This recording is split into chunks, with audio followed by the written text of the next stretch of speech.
Balik lagi di duet maut, duet maut. Biar semangat coy, kita itu harus semangat kalau mau ngomongin topik-topik yang panas gitu. Lu masih ke bawah sama episode kemarin. Apa yang mana? Lampu yang dipantengin. Dipantengin, ini ada lampu di sana kan pantengin. Jadi, hari ini kita akan membahas sesuatu yang Jadi motovlog sebenarnya bukan membahas tentang yang kayak kemarin-kemarin yang agak ofensif segala macam. Kita membahas yang sama-sama panas, bahkan mungkin agak panas, yaitu soal main HP lo dia lo. Sebentar, riset dulu. Ngapain harus riset? Ini sudah rolling, sudah action. Lali. Kenapa nggak tadi risetnya? Lali jenenge, Cok. Jenenge opo? Jenenge sih nanti ada kaitannya dengan bahasan ini. Kalian akan paham apa ini. Ya udah lu riset, gua lanjutin biar baterainya nggak habis lagi. Kita akan membahas tentang dunia per-YouTubean, ya kan? Secara umum, bukan khusus untuk motovlogger atau otomotif gitu ya. Kita akan membahas YouTube secara umum. Tapi lingkup Indonesia aja, bukan YouTube global, ya kan? Kenapa tidak? Kenapa tidak ya? Kenapa harus iya? Bener kan? Biar saya tidak mendengarkan celotehan dungu Anda. Headset lu anjing warnanya lo baby blue bangsat. Jadi kita akan membahas, pasti kalian tahu, ini sebenarnya kita bahas ini agak telat. Pasti kalian tahu bahwa YouTuber Indonesia yang sudah berapa tahun dia tuh, udah 10 tahun di dunia YouTube Indonesia. Wah. Itu kemarin ingin mengundurkan diri. 10 tahun? 10 tahun. Banyak, lama juga. Lama juga. 9 tahun. 10. Oh, 10. Pakai headset Doraemon udah tua tuh. Headset biasa. Pasti kalian tahu bahwa YouTuber yang udah 10 tahun angkatan lama lah. Bukan angkatan lama lagi, angkatan pertama kayaknya. Apa? Ya golongannya mereka itu Skin Indonesian 24. Oh, bukan golongan kami ya? Oh, bukan golongan kami. Kami di bawah level mereka. Jauh. Sangat jauh. Skinny Indonesian 24 ini mengumumkan mereka berhenti dari YouTube. Tapi berhentinya itu setahun lagi. Jadi mereka masih aktif di YouTube, tapi selama setahun aja. Berarti masih tentatif juga? Masih tentatif juga. Makanya gue jujur aja, gue sampai sekarang juga masih curiga. Kalau yang di JAV itu biasanya tentakel. Bangsat. Jadi mereka tuh kan bikin video kayak video video pamit gitulah. Pamit. Iya. Saya pamit. Ya, zaman kapan? Ini tahun lalu. Saya kembali di season 1. Saya pamit. Saya kembali. Season 1 Duet Maut. Iya, itu running jokes-nya season 1 aja. Sekarang running jokes-nya lain lagi. Beda lagi. Tapi tetap dengan endorse kami. Iya. Karena kita butuh pundi-pundi amal. Kita bisa.com. Endorse kami. Hah? Kita bisa.com. Oh. Si Skinny Indonesian 24 ini bikin video kayak video pamitan gitu kan. Mereka bilang bahwa YouTube silent HP-nya, hey. Jadi kan gue sampai lupa mana tadi. Mengumumkan mereka akan berhenti segala macam, dan mereka membahas kenapa mereka berhenti. Dan mungkin kalian sudah nonton videonya dan mungkin kalian mengerti. Kecuali kalau kalian tidak mengerti bahasa Inggris, karena mereka rata-rata Inggrisnya itu lebih banyak dari Indonesianya kalau ngomong gitu kan. They're talking English ya? Tapi nggak dengan aksen seperti itu. Okay. Jadi mereka secara umum mereka tuh merasa YouTube Indonesia itu sudah tidak seperti dulu lagi. Platformnya itu sudah berbeda. Dulu, bukan main.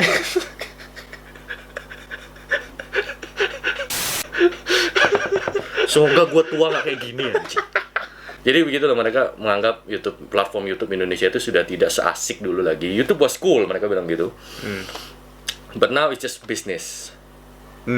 Mereka bilang seperti itu. Bisnisnya kenapa? Karena mereka menganggap YouTube ini platform untuk YouTube itu lebih kayak mengembangkan bisnis mereka kepada advertiser.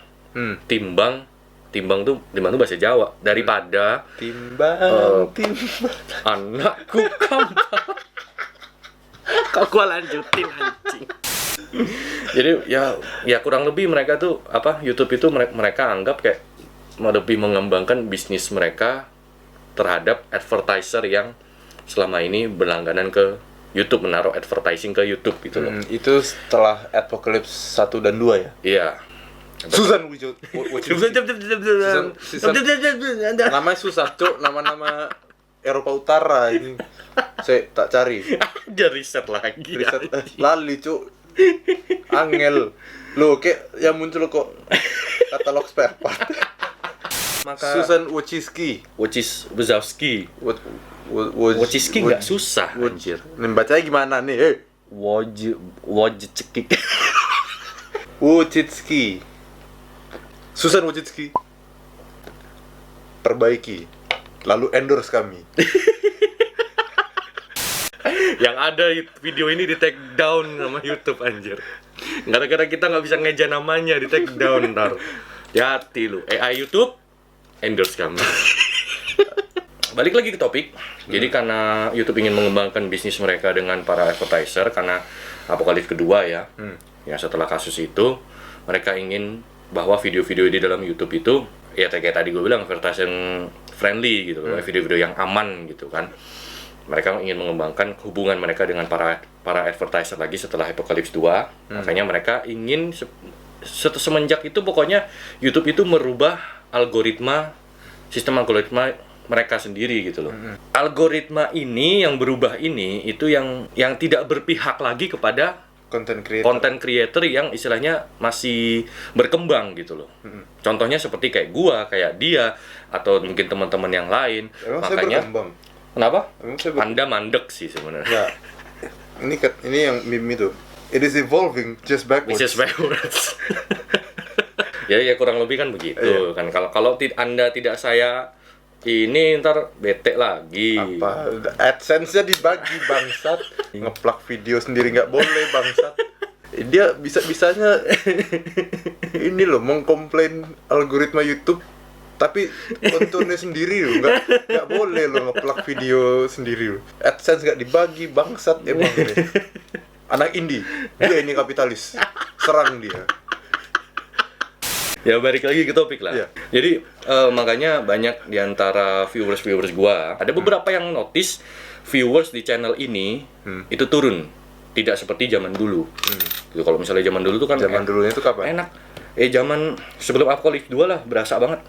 Itu udah lama cuy. Hah? Udah. Iya, enggak maksudnya. Kapan terakhir? Kapan terakhir? Nggak, maksudnya kan zaman dulu aja nih ya, gue tuh nge-publish video yang biasanya kayak gue publish lah, motovlog biasa, ngomong-ngomong sambil di jalan kayak gitu. 24 jaman lah, itu anggap aja 24 jam itu udah dapat 1000 views lebih gitu. Lambat kan. juga Syukur-syukur kalau sampai lah. Sekarang di bawah itu 2 hari kayak video kemarin aja 2 hari itu masih 600 views. Gitu. Jadi peningkatannya memang turun gitu loh. Bahkan sekarang Duet Maup season 2 juga gue merasakan penurunan daripada season 1. Gitu. Ini cuma gambaran aja gitu kan. Ini juga ada contoh. Gue tuh pernah upload video 2 hari setelah gue upload video sebelumnya. Jadi gue hari pertama upload video, 2 hari kemudian gue upload video. Nah di video kedua ini ada orang komen, Bang Kena kok jarang upload sekarang? Hey, minta tolong 2 hari yang lalu saya sudah upload. Berarti antara dia tidak menyalakan lonceng, atau memang dia tidak mendapatkan info kalau gue sudah mengupload video. Berarti dia harus nyamperin si Sean McLaughlin dulu. Ngapain? Minta bel. Ding ding ding ding ding. Menurut Anda bagaimana kasus seperti ini, gambaran yang tadi gue sebutkan? Menurut Bapak Umar sendiri bagaimana? Jangan bilang bangsat lagi. Ini nggak bangsat, ini beda. Kampang. Jadi kalau menurut gue sendiri ya, itu kayak gue sih bukan orang IT ya. Apalagi IT dengan IL. Karena saya punyanya Shlong. Bangsat, udah jelasin aja tuh. Kalau menurut gue karena gue bukan orang IT atau gue bukan orang yang paham soal algoritma internet dan sebagainya, jadi gue nggak tahu pasti kayak kalaupun dikasih tonton, diajak ngobrol, kalau ini algoritmanya berubah, dikasih lihat gini, gue nggak akan paham, nggak sebagaimana. Tapi lu ngerasain nggak sih video lu ngupload berasa penurunan ini grafik views? Nggak juga. Nggak. Tapi kan lu emang jarang upload. Statis. Seenggaknya daripada turun, lebih baik statis. Ya, tapi kan kayak dikasih lihat itu juga gue nggak akan ngerti. Sebagaimana anak indie tidak akan mengerti kalau The Unforgiven 1, 2, 3 itu lagu yang bagus. Karena mereka maunya dengerin Baskara ini. Bangsat. Tapi gua nggak paham soal algoritma itu, perubahannya gimana gua nggak tahu, cuman kayak Perubahannya tuh sebenarnya kayak gini doang. Jadi perubahan di apa sih namanya, beranda atau home-nya YouTube itu biasanya iya. bermunculan kan, biasanya kalau zaman dulu kan bermunculan orang-orang yang lu subscribe gitu loh, atau mungkin video yang lu tonton, suggestion-nya juga berubah. suggestion-nya juga berubah. Iya. Itu gue notice kayak yang tadinya berkaitan dengan mereka-mereka Subscription. yang gue subscribe, Heeh. ini jadi random aja muncul Random. video-video yang gue nggak pengen tonton sebenarnya. Iya, Tapi- atau video yang lu terakhir tonton jadi bermunculan video yang setipe. Dan kebanyakan tuh yang kind of clickbaity, Iya. yang dengan thumbnail yang dikasih gini dan muka yang Kayak begini. iya. Kalau kamu gak kecewa. Terus dikasih outline, terus di ini juga dikasih frame merah. Primera. Biasanya gitu kan thumbnailnya kan. Kebanyakan kayak begitu, dan itu yang bikin gue susah tidur malam sebenarnya. Video-video YouTube yang bikin gue jadi nyasar kayak, wah apa ini, klik, apa ini, klik lagi, bawahnya lagi, apa ini, klik lagi, begitu terus. Dan cuman maksud gue kayak, gue sih notice soal itu. Dan kalau dari sisi content creator gue nggak terlalu notice karena gue belakangan jarang upload kan, paling baru Video di Gidau aja nggak diedit. Tolonglah. Ada saya juga di situ. Lu ada di episode 2 doang, episode 1 belum ada anjing. Gue juga jarang upload, jadi kayak nggak terlalu notice soal itu. Cuman gue bisa paham karena banyak juga content creator yang baik di dalam maupun di luar negeri yang gue tonton. Gue jarang sih nonton yang di dalam negeri, gue kebanyakan nonton di luar negeri. Itu kebanyakan juga banyak yang protes.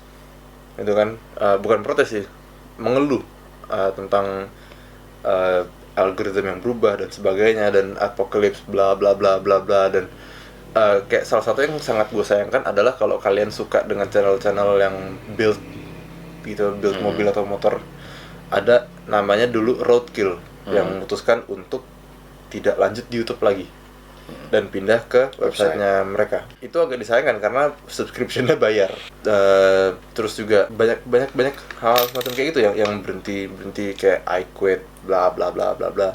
Iya. Dan itu sangat disayangkan. Kenapa? Karena kayak gue ngeliat YouTube yang slogannya itu broadcast yourself, itu tidak lagi mendukung content creator yang artinya itu orang-orang yang individual, Yang ingin broadcast themselves. ya, individu yang Iya. yang cuma punya kamera dan mikrofon dan software editing tanpa studio yang besar dengan ratusan kru dan sebagainya, dengan budget jutaan dolar atau miliaran dolar bahkan, itu untuk broadcast dirinya mereka sendiri karena untuk alasan tertentu mereka nggak bisa ada di industri yang Ngapain proper. megangin duit gopean? 200 weh gitu, kayak tidak lagi berpihak terhadap content creator yang kecil itu. Ya, Yes. maksudnya content creator yang awalnya kecil udah grow sampai gede, itu tetap dapat supportnya mereka, dapat suaranya mereka. Cuman Tapi kadang enggak loh. apa? Kadang yang udah gede pun dan Masih yang kena. udah masih kena dampaknya. Ya orang-orang yang selalu dapat sorotan yang kayak gitu. Kayak misalnya PewDiePie, sebut aja, Felix Schellberg, PewDiePie. Dia selalu dapat sorotan gitu kan. Karena dia orang dengan Paling berpengaruh. karena dia YouTuber dengan subscriber paling gede, Individual tapi. individual, Paling gede. yang non korporat. Jadi jangan T-series. Apa anjing? Apa? Gue cuma menyebutkan nama mereka dengan proper, Dengan benar ya. dengan benar. Ini culture appropriation. Rasis emang dia. Bangsat. Ya, lanjut balik ke topik. Banyak yang apa ya? Yang di top spot itu pun kena gitu kan, dan kadang kesalahan mereka itu bisa berefek ke yang kecil-kecil juga itu kan, dalam bentuk kayak contohnya apocalypse tadi yang kita udah sebutin. Kalau kalian tidak tahu apa itu apocalypse, tolong diterangkan.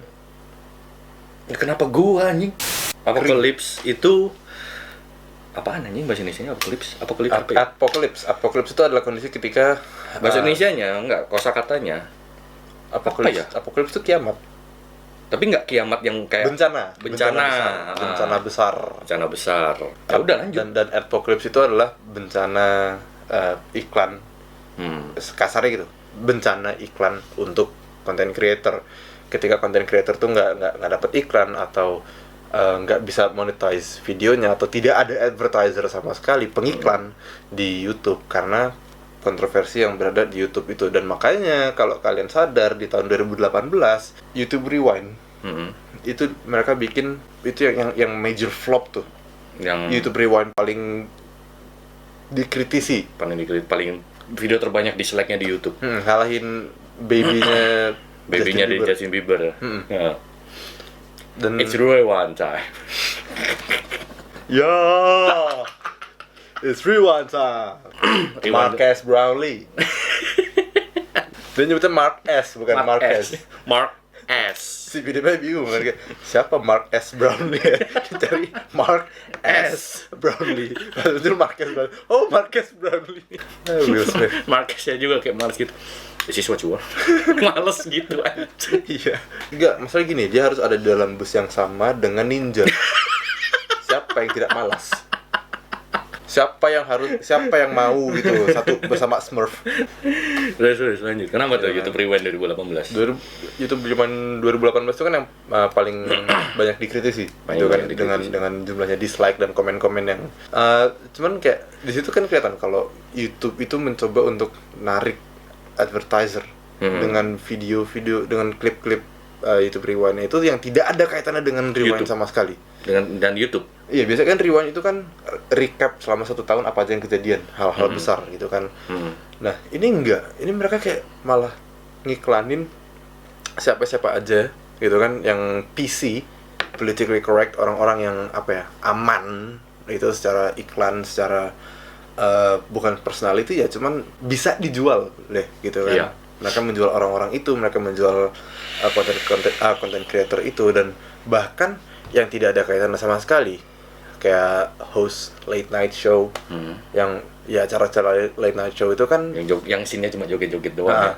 Ya. Yang late night show itu kan kebanyakan kayak cuma masukin klipnya mereka di YouTube untuk sebagai sarana promosionalnya acara mereka. Gimana ya? Di situ udah kelihatan jelas kalau YouTube itu udah mulai shift dari kebebasan broadcasting untuk semua orang yang mau broadcast. Itu kan selama masih dalam guideline yang benar, jadi ke arah ayo semua orang harus PC. Semua orang harus harus mengikuti guideline yang tadi guideline YouTube jadi guideline SJW. Apa tuh? SJW. Apa tuh? SJW. SJW. SJW, iya apaan tuh? Social Justice Warrior. Oh, ya. Gitu kan. Ya yang kurang lebih kayak gitu, dan harus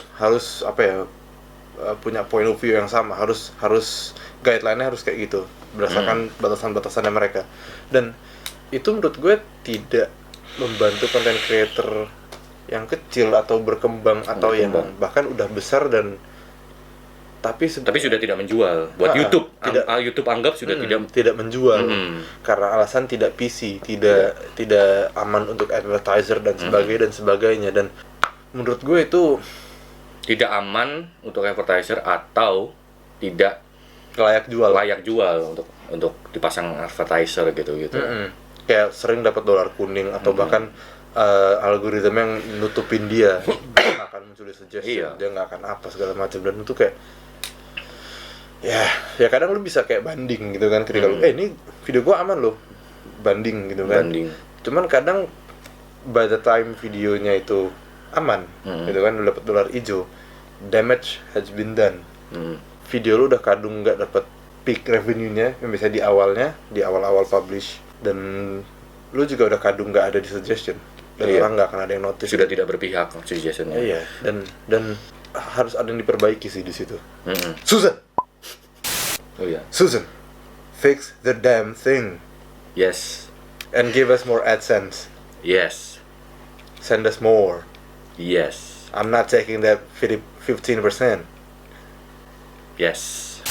Anyway, we digress. Dan itu juga kayak kebanyakan gue nyadar kayak misalnya banyak yang ngeluh, content creator yang ngeluh kayak nggak bisa dapat AdSense dan sebagainya, tapi view-nya bagus tapi nggak dapat ads.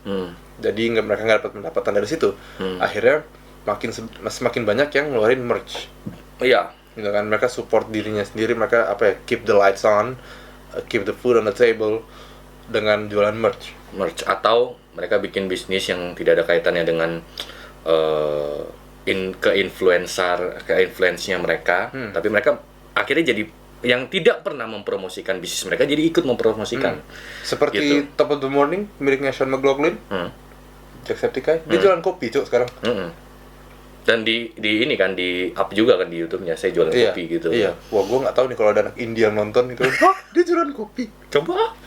Dan itu juga gue ada satu YouTuber, dua orang ini, mereka satu channel YouTube, dua orang, dan gue itu sangat support acara mereka karena mereka build mobil.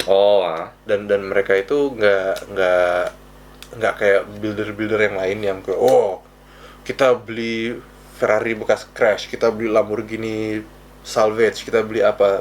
Mereka ini gimana? Mereka suka mobil-mobil JDM. Mereka beli mobil-mobil JDM yang quirky. Mereka masukin ke Australia. Atau kadang yang mobilnya nggak bisa dimasukin ke Australia, harus di half cut. Itu kayak di transplant ke mobil yang versi Australinya. Kayak Daihatsu Mira gitu kan, yang versi Jepang all wheel drive. Di mobil di half cut dipindahin mesinnya, drivetrain, bahkan floornya mobil itu dipindahin ke Mira versi Australia yang sampah. Seriusan? Segitu niatnya mereka dalam nge-build mobil-mobil mereka, dan gue tau biayanya itu nggak banyak karena build-nya mereka tuh selalu proper. Dan gue biasanya tuh bukan tipe orang yang beli merch, cuman karena gue hargain effortnya mereka. Gue tahu kalau mereka tuh butuh butuh dana yang gede untuk just to keep the show going, gitu kan. Dan gue tahu kalau AdSense mungkin nggak cukup untuk mereka. Sangat tidak cukup pasti. Mereka bahkan musik tuh bikin sendiri. Oh ya? Mereka musik bikin sendiri. Mereka mereka aslinya musisi tuh. Terus mereka nge-build. Dan kalau kalian notice, ini merch-nya mereka. Oh ini yang sebulan baru nyampe. 2 bulan cok. Oh 2 bulan baru nyampe. Gue beli merch-nya mereka karena gue pengen support show-nya mereka. Iya, sebagai bentuk support juga. Sebagai bentuk support gue, dan kalian nggak perlu beli deh misalnya. Kalau misalnya konten creator kesayangan kalian itu jualan merch, plugging merch mereka, entah soft selling. Nggak ada yang maksa juga buat kalian beli merch-nya siapapun yang kalian idolakan gitu. Entah jualan tuh soft selling atau hard selling. Gue nggak meminta kalian untuk membeli, gitu kan. Tapi kalau misalnya kalian nggak tertarik atau kalian merasa terganggu dengan pluggingnya itu, ya tolong diminta pengertiannya. Karena kalian pendapatan YouTuber itu nggak sebesar yang kalian kira, apalagi di Indonesia. Kecuali kalau kalian ngincar itu orang luar negeri. Makanya saya pakai bahasa Inggris karena saya mengincar luar negeri. Bang, pakai bahasa Indonesia aja, bang, kan di Indonesia. Nah, kalau bentuknya yang udah kita bicarain tadi kan YouTube global ya kan. Apa namanya? Dalam bentuk di Indonesia apakah terjadi hal yang sama? Yes. Terjadi hal yang sama. Misalnya kalian lihat di home aplikasi YouTube kalian perhatiin di situ video-video siapa aja yang muncul di situ. Ya kan? Apakah rata-rata kalian bandingin deh, rata-rata video yang muncul di situ itu video yang kalian subscribe atau bukan konten kreatornya? Biasanya video-video drama, video-video apalagi di trending. Iya, video-video drama, video-video podcastnya Om Botak yang takut terbang. Atau siapa lagi? Nanti gue nyebut gitu ntar ini. Jadi gitu, kalau misalnya kalian perhatiin sekarang YouTube Indonesia lagi rame artis-artis TV yang bermunculan di di platform YouTube Indonesia gitu. Padahal konten-konten mereka itu rata-rata gimana ya? Konten-konten tidak ada yang mau tahu. Tidak ada yang mau tahu sebenarnya. Tapi karena ya mereka adalah seorang public figure yang udah lama di dunia entertainment, makanya banyak yang tertarik. Itu udah hal yang wajar, tidak ada yang salah. Dan bahkan mereka turun ke YouTube itu tidak salah sama sekali. Bahkan malah menunjukkan kalau mereka tidak laku lagi. Iya. Secara tidak langsung. Tapi itu kan bukan urusan kita. Bukan urusan kita. Ya, itu kan urusan dapur orang. Urusan dapur orang gitu kan. Tapi nggak salah gitu. Siapapun boleh mencari kalau bisa dibilang rezeki di platform YouTube gitu kan, kalau zaman sekarang gitu ya kan. Tapi ya kalau dari sisi YouTube itu melihat kalau mereka ini kayak tadi kita bilang layak untuk dijual karena orang udah kenal duluan sama mereka, karena mereka adalah someone to begin with. Yes, Jadi YouTube melihat mereka itu, wah ini adalah orang yang bagus. Iya, gitu. kayak lu tau kan meme-nya Markiplier yang itu I can milk you. YouTube melihat artis-artis itu sebagai itu. Iya. Sapi gitu. kotak Minecraft I can milk you. Yang terjadi di Indonesia itu seperti itu. Jadi makanya konten-konten creator yang bahkan sudah besar tapi sudah lama, apalagi yang kayak kita-kita gini yang masih berkembang itu tertutupi. Berkembang backwards ya. Itu lu aja anjir. Gue berusaha naik lagi nih. Setelah 2 bulan nggak ngupload aja gue langsung down banget anjir kemarin tuh. Jadi orang-orang yang seperti ini tuh tertutupi dengan artis-artis YouTube yang artis-artis TV yang masuk YouTube gitu loh. Dan ya kalau main salah-salahan sih nggak ada yang salah sebenarnya. Salahnya Susan. Di take down nih video nanti anjir. Tolong AI-nya YouTube pengertiannya orang ini. Tolong pengertiannya lah pokoknya lah ya. Jadi ya seperti itu. Jadi kalau misalnya kalian menotis kalau channel ini atau channel dia itu turun views-nya, nggak cuman kita doang sebenarnya. Tapi bahkan yang gede-gede pun banyak yang merasakan penurunan grafik views. Gitu, dari watch time, dari total views segala macam tuh rata-rata pada merasakan penurunan. Kecuali kalau mereka dari judulan thumbnailnya itu yang clickbait. Iya. Algoritmanya YouTube tuh sangat menyukai Sangat itu. menyukai Apalagi kalau ada warna clickbait. merahnya. Iya. Nggak tahu kenapa. Nggak tahu. Mungkin dirasa wah ini kencang, berarti ini akan membawa uang dengan sangat kencang. Merah itu warna kencang gitu. Jadi ya penjelasannya kurang lebih ya seperti itu gitu loh. Jadi ya pertanyaannya apakah algoritma YouTube ini bisa dirubah atau akankah berubah? Tergantung Susan. Tergantung Susan. Dan yang jelas algoritma YouTube yang sekarang ini lebih menguntungkan pihak YouTube daripada content creator dan menguntungkan pihak YouTube dan content creator yang mereka rangkul daripada content creator yang melawan arus seperti kita ini. Take note, Susan, Asu. Take down beneran dah di video bangsa. Anjing. Nah, ya udah. Penutupan. Iya. Nggak kayak biasanya, jadi nggak bisa pakai penutupan yang biasanya. Jadi dadah. Dadah. Sampai jumpa di episode selanjutnya.